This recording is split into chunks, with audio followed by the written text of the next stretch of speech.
아멘.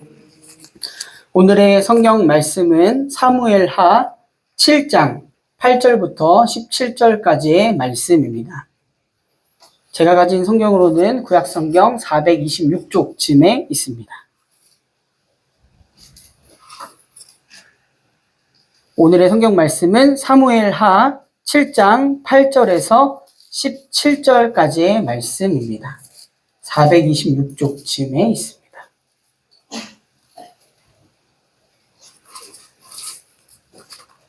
사무엘하 7장 8절에서 17절의 말씀을 교독하시고 마지막 절은 함께 읽도록 하겠습니다. 그러므로 이제 너는 나의 종 다윗에게 전하여라. 나 만군의 주가 말한다. 양떼를 따라다니던 너를 목장에서 데려다가 내 백성 이스라엘의 통치자로 삼은 것은 바로 나다. 나는 내가 어디로 가든지 언제나 너와 함께 있어서 내 모든 원수를 내 앞에서 물리쳐 주었다. 나는 이제 내 이름을 세상에서 위대한 사람들의 이름과 같이 빛나게 되었다.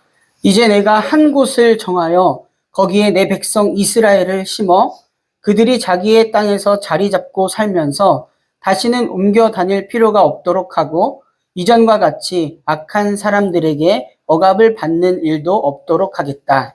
이전에 내가 나의 백성 이스라엘에게 사사들을 세워준 때와는 달리 내가 너를 너의 모든 원수로부터 보호하여서 평안히 살게 하겠다. 그뿐만 아니라 나 주가 너의 집안을 한 왕주로 만들겠다는 것을 이제 나 주가 너에게 선언한다. 너의 생애가 다하여서 내가 너의 조상들과 함께 묻히면 내가 내 몸에서 나올 자식을 후계자로 세워서 그의 나라를 튼튼하게 하겠다. 바로 그가 나의 이름을 드러내려고 집을 지을 것이며 나는 그의 나라의 왕위를 영원토록 튼튼하게 하여 주겠다. 나는 그의 아버지가 되고 그는 나의 아들이 될 것이다. 그가 죄를 지으면 사람들이 저의 자식을 매로 때리거나 채찍으로 치듯이 나도 그를 징계하겠다. 내가 사울에게서 나의 명예를 거두어 나의 앞에서 물러가게 하였지만 너의 자손에게서는 종예를 거두지 아니하겠다. 내 집과 내 나라가 내 앞에서 영원히 이어갈 것이며 내 왕위가 영원히 튼튼하게 서 있을 것이다. 나단은 이 모든 말씀과 계시를 받은 그대로 다윗에게 말하였다. 아멘. 네, 오늘도 우리에게 새로운 하루를 허락해 주신 하나님의 은혜가 우리 모두에게 있다라는 것을 잊지 않고 살아가는 하루가 되기를 간절히 바랍니다. 유대인들에게요, 최고의 왕을 물으면 단연코 다윗을 먼저 이야기를 할 것입니다. 목동이었다가 하나님의 기름을 받은 다윗. 오늘 우리가 함께 읽은 본문 8절에서도요, 이 사실을 하나님께서는요, 다시금 분명하게 하십니다. 나 만군의 주가 말한다. 양떼를 따라다니던 너를 목장에서 데려다가 내 백성 이스라엘의 통치자로 삼은 것은 바로 나다. 아멘. 8절의 말씀이죠. 그러나 다윗의 삶을 자세히 보면요, 다윗이 그렇게까지 뭔가 최고의 왕, 또 존경받을 만한 왕이었는가에 대해서는 의문이 듭니다. 왜냐하면 다윗은 인간적으로 자신의 부하의 아내를 범하기도 하였고요. 심지어 그 충성된 부하를 죽게 하기까지 합니다. 또한 자기 아들로부터 존경보다는 오히려 죽음의 위협을 받기까지 합니다. 자기 자식에게 그런 위협을 받는다라는 것은 그 삶이 참 안타깝다 말할 수 있겠죠. 다윗의 삶에 대해서 한 유대인 랍비의 말은 다음과 같습니다. 우리 성경은 인간이 완전하지 않는다라는 것을 보여준다. 세상에는 선인도 악인도 없다. 우리 마음에 선과 악이 있을 뿐이다. 우리의 교육은 자기 마음의 선이 악을 이기도록 하는데 목표를 둔다. 인간은 누구나 죄를 짓는다. 중요한 것은 죄가 아니라 회개이다. 어떠한 큰 죄를 지더라도 그가 진심으로 하나님 앞에 회개했다면 기회가 있는 것이다. 하나님 앞에 진심으로 회개하는 이는 새 사람이 되고 과거는 용서된다. 이렇게 유대인 랍비는 다윗의 삶을 두고 이렇게 이야기를 합니다. 메시지는 분명하죠. 용서받을 수 없는 삶이란 없다. 회한과 후회에서 벗어나 회개하고 다시 일어나라 라는 메시지이죠. 이런 랍비의 말이 참 신선하게 다가온 것은 인간의 공과 또 공과 과를 분리해서 생각하는 유대인들의 그런 유연성도 있고요. 또 희망과 용서를 통해서 인생은 언제든지 반전이 될 수 있다라는 생각 때문입니다. 한 칼럼니스트가요, 미국에서 만났던 유대인 주일학교 교사가 이렇게 이야기를 했다고 하더라고요. 다윗 왕이 지은 죄, 음란한 욕망조차도 인간의 본성을 아는데 좋은 교훈이며 우리가 그런 죄를 반복하지 않기 위해 있는 그대로 다 가르친다. 유대인 교육의 저력은 한 인간의 선과 악을요, 이렇게 총체적으로 보여주는 데 있고 그 교육을 통해서 일생 동안 또 반복해서 가르칩니다. 숨기거나 미화하지 않는다라는 것이죠. 예를 들어서 우리나라의 위인에 있어서도 대부분은 공을 이야기를 많이 하지만 분명히 과도 있을 것인데 그런 과를 숨기거나 미화하지 않고 계속해서 반복적으로 가르친다라는 것입니다. 저는 유대인들이 이렇게 생각하고 또 교육할 수 있는 이유는 바로 하나님의 성품에 있다라고 생각을 합니다. 그런 교육의 기반이 하나님의 성품에 있다.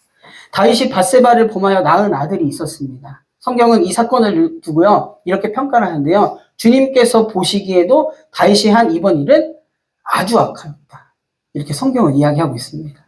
하지만 다윗은 이러한 악에 대해서 무던한 모습을 보입니다. 그래서 하나님께서는 우리가 알다시피 나단 선지자를 보내셔서 그의 죄악을 깨닫게 하죠.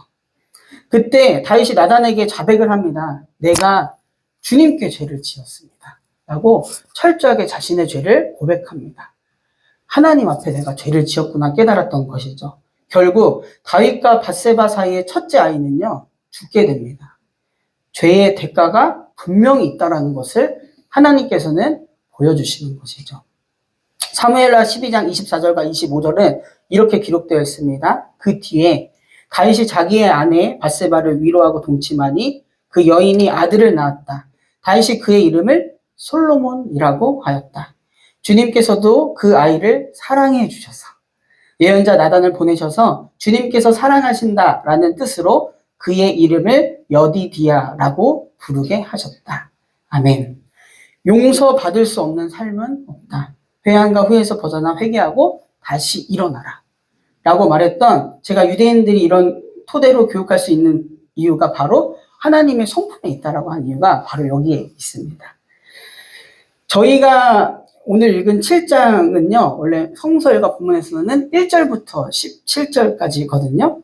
7장의 시작은 이러합니다. 주님께서 사방에 있는 모든 원수에게서 다윗 왕을 안전하게 지켜주셨으므로 왕은 이제 자기의 왕궁에서 살게 되었다.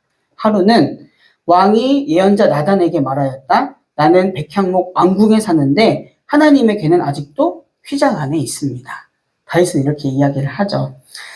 다윗은 자신이 양을 쳤던 그런 목동 시절에도 또 한 나라의 왕으로서 그 백성들을 다스렸던 때에도 순간순간 하나님을 생각했고 또 하나님과 교제했던 자였구나라는 것을 알 수가 있습니다.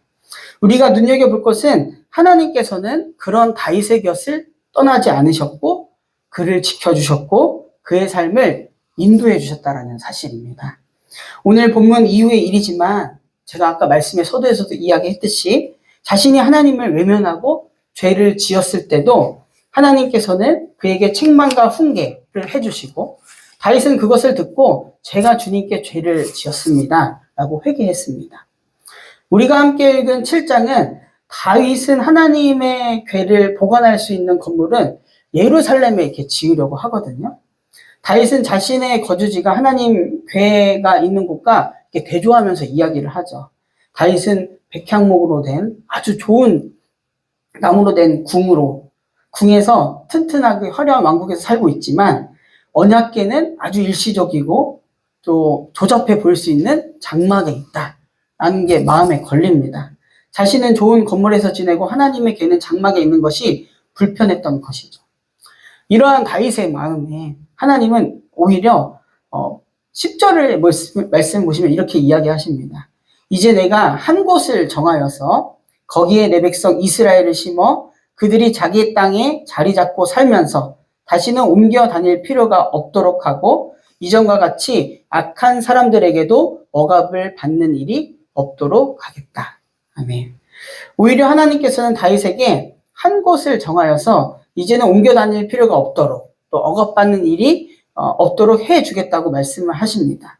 한 곳을 정하고 옮겨 다닐 필요가 없다는 것은 이제 장막의 형태가 아니라 그 땅에 내린 건물을 의미하는 것 같습니다. 개역개정 표현에서도요, 여호와가 너를 위하여 집을 짓고라고 설명을 합니다. 하지만 새 번역에서도 표현되었듯이요, 이 집은요, 물리적인 그런 건물이 아니라 왕조, 곧 영원한 왕조를 뜻합니다. 다윗은 하나님을 위해서 집을 짓고 싶었지만 하나님께서는 이스라엘 백성을 위한 왕조를 세우겠다라는 하나님의 계획을 말씀하십니다. 어찌 보면 내가 이제 이렇게 좋은 곳에 있고 하나님에게는 그런 이동하는 장막에 있으니까 불편해서 내가 장막을 이제 이동하지 않는 곳으로 짓겠습니다 라고 말한 다윗의 간구가 하나님 앞에서는 거절당한 것 같습니다. 왜냐하면 내가 아니라 내가 하겠다라고 하나님께서 이야기를 하신 것이니 말이죠. 하나님은 다윗에게 그가 할 일은 이스라엘을 통합하고 인도하는 것이고 적들을 물리치는 것이라고 말씀하셨습니다. 이 엄청난 과업을 위해서 솔직히 다윗은요, 많은 피를 보아야 했고 흘려야 했습니다.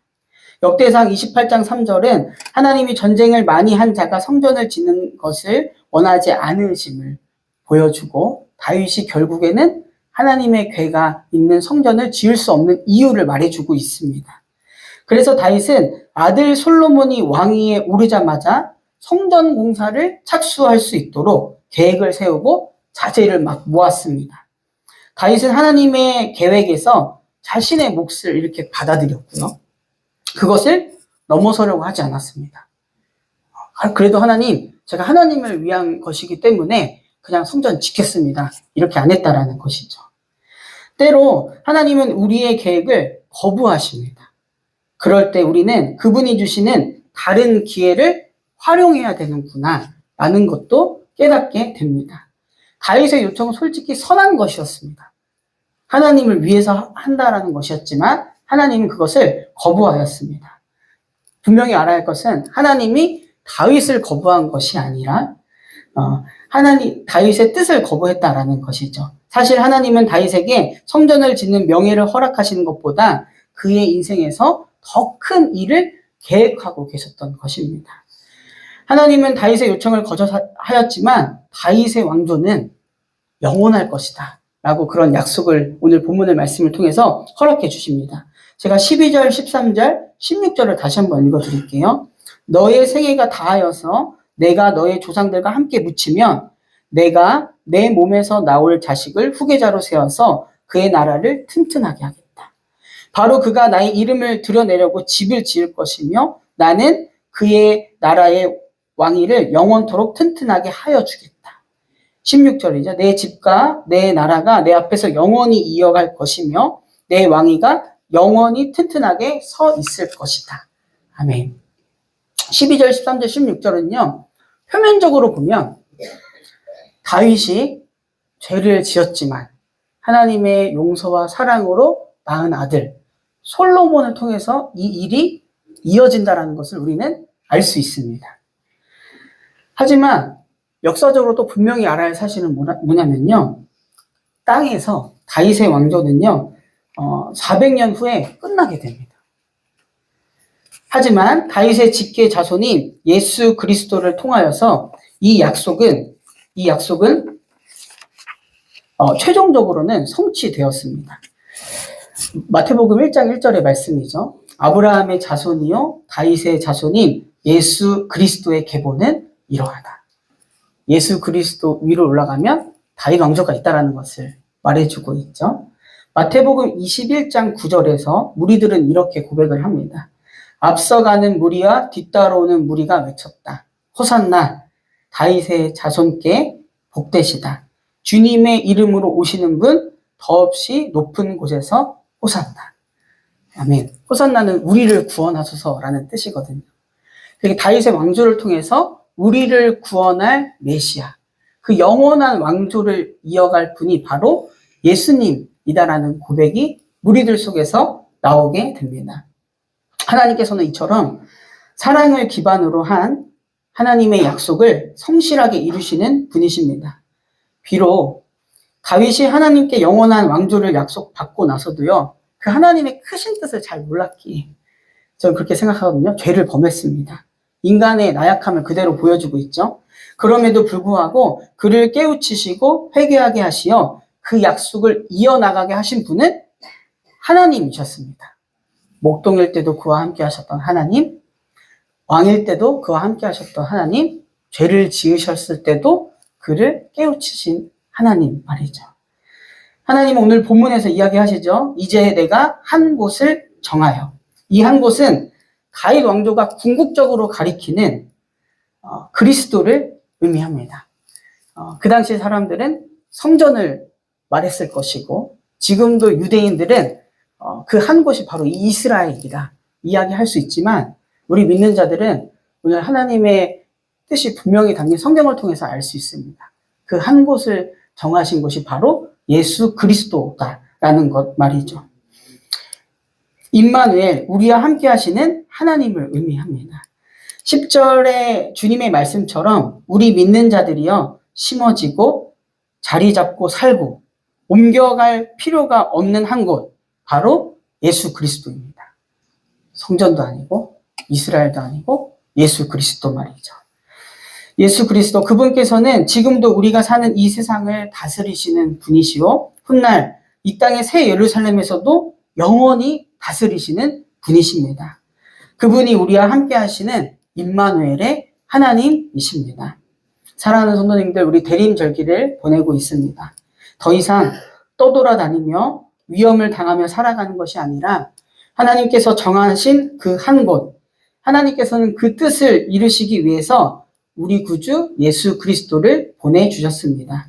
예수 그리스도께 진정 뿌리내려 옮겨 다니지 않고 자리 잡고 살아가는 복된 삶이 되기를 간절히 바랍니다. 하나님은 그 옛날부터 우리를 위해서 그 한 곳을 정해주신 신실하신 분이십니다. 그분과 동행하는 우리 모두가 되기를 간절히 바랍니다. 제가 기도하고 말씀 마치도록 하겠습니다. 사랑하는 주님, 오늘도 우리를 다스리시는 주님의 사랑에 감사하며 찬양합니다. 하나님께서 다윗이 원하던 바가 아니라 다윗을 통한 하나님의 크신 계획을 이루신 것처럼 오늘 사랑하는 우리를 통하여 하나님의 계획을 이루실 것을 믿으며 살아가게 하여 주시옵소서. 무엇보다 방황하고 유리하는 우리의 삶에 예수 그리스도라는 흔들리지 않는 영원한 터전을 정해주신 은혜 감사드립니다. 예수 그리스도 안에서 그분과 함께 동행하는 삶을 살아가는 우리 정릉의 모든 성도들 되게 하여 주시옵소서. 또한 여전히 방황하고 유리하는 자들에게 지금도 우리와 함께 하시는 임마누엘의 은총을 전하는 우리 정릉교회 되게 하여 주시옵소서. 지금도 쉬지 않고 일하시는 성실하신 주님, 이 나라와 민족을 위하여 기도합니다. 더 이상 이 나라와 민족이 반목과 분열이 아니라 하나님의 다스리심을 인정하며 평안히 깃드는 나라와 민족 되게 하여 주시옵소서. 하나님께 견고한 소망을 두는 이 나라와 민족 되게 하여 주시옵소서. 여전히 전쟁과 분열로 인하여 또 기후변화로 인하여 여러 문제들 앞에서 우리 인간의 잔인함과 나약함을 고백합니다. 주님, 우리를 긍휼히 여겨 주시옵소서. 주님의 평강인 샬롬이 열방 곳곳에 임하기를 간절하게 기도합니다. 몸과 마음 영혼이 아픈 환우들이 있습니다. 병으로 인하여 지치는 마음을 주님께서 어루만져 주시옵소서. 함께하는 가족 또한 기억하여 주시고 힘을 더하여 주시옵소서. 동행하시는 주님을 깊이 경험하는 환우와 가정 되게 하여 주시옵소서. 우리에게 허락하신 빛을 따라 대림절기를 보내고 있습니다. 이 기간 우리 안에 예수 그리스도라는 빛이 더욱 선명하게 하여 주시고 그 빛을 드러내는 사명을 잘 감당하는 우리 되게 하여 주시옵소서. 이 시간 각자의 기도의 제목을 가지고 하나님 앞에 나와왔습니다. 기도를 통하여 우리를 향한 하나님 뜻 알게 하시고 그 뜻에 따라 살아가는 한날 되도록 인도하여 주시옵소서. 이 모든 말씀 우리의 길이요 진리요 생명이신 우리 구주 예수 그리스도의 이름으로 간절히 기도드립니다. 아멘. 하늘에 계신 우리 아버지여, 이름이 거룩히 여김을 받으시오며 나라가 임하시오며 뜻이 하늘에서 이루어진 것 같이 땅에서도 이루어지이다. 오늘 우리에게 일용할 양식을 주시옵고 우리가 우리에게 죄 지은 자를 사하여 준 것 같이 우리 죄를 사하여 주시옵고 우리를 시험에 들게 하지 마시옵고 다만 악에서 구하시옵소서. 나라와 권세와 영광이 아버지께 영원히 있사옵나이다. 아멘.